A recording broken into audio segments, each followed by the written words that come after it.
The job of an orchestra manager is multifaceted. The music is the biggest part of it, of course, but it's not just about the music. Business skills are more important than ever. We're here in Montreal at the annual gathering of members of Orchestras Canada. The theme of this year's conference is the value and values of orchestras. We're at a workshop led by Johanne Brunet. There are about 80 orchestra managers and staff in the room from all parts of Canada. This workshop is about a business planning tool that's widely used in startup and entrepreneurial enterprises. It's called the Business Model Canvas and Value Proposition Tool. I'll explain what that all means in a minute. But before I do that, meet our subgroup of 4 managers whose progress we're going to be following in the next few minutes. My name's Catherine Carlton. I'm with Orchestras Canada, Orchestra Canada. Deanna Gutman, and I'm with Peterborough Symphony. Sarah Leger, and I'm with Peterborough Symphony. Margot Holmes, I'm with the Vancouver Island Symphony.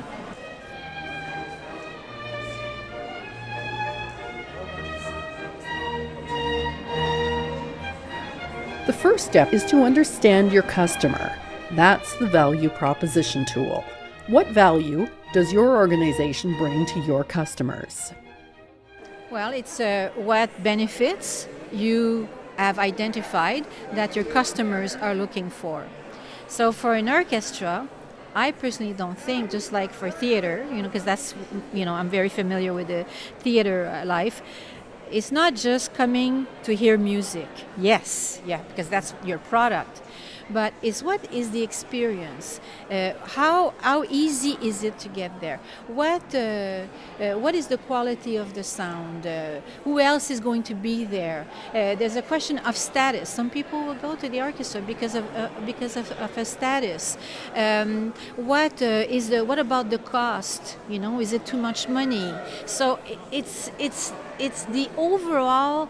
Like, is it painful for me to actually get? Is there no parking?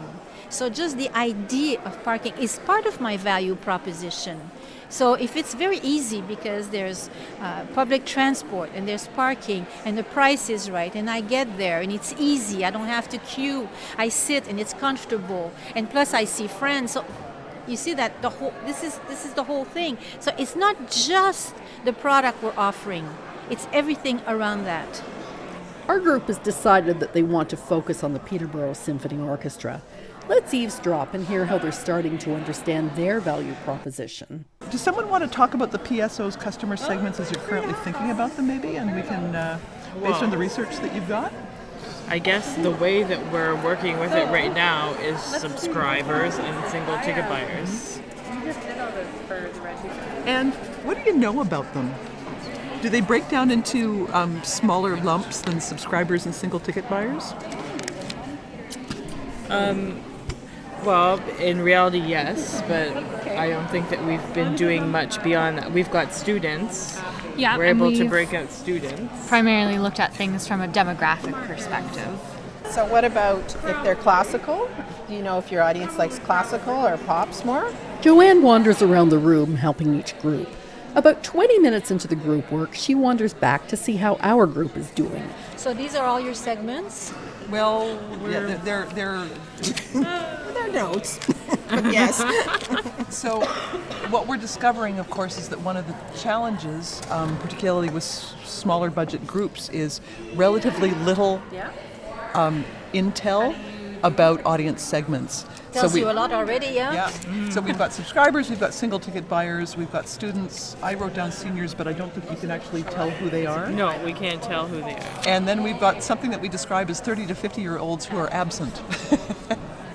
Johanne has worked with a lot of groups, both in arts and in non-arts businesses. She sees a few common stumbling blocks when people are learning this concept. I think each table is going to have a different value proposition according to which city they're from, the type of environments, who they think their segment is.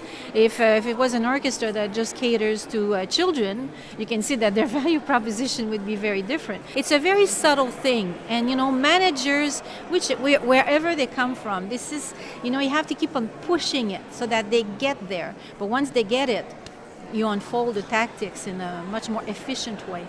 We have a breakthrough.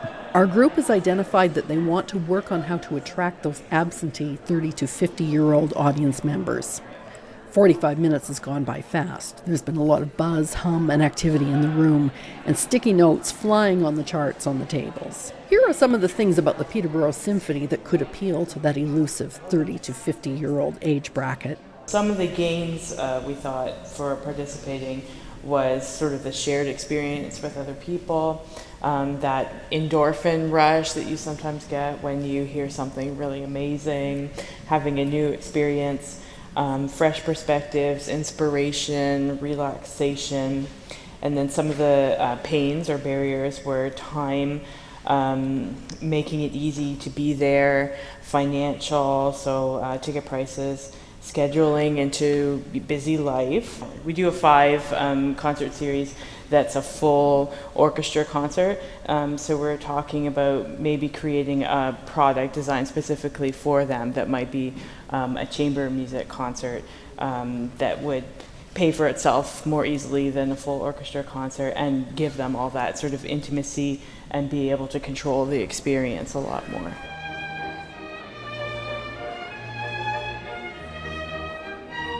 Good work, team.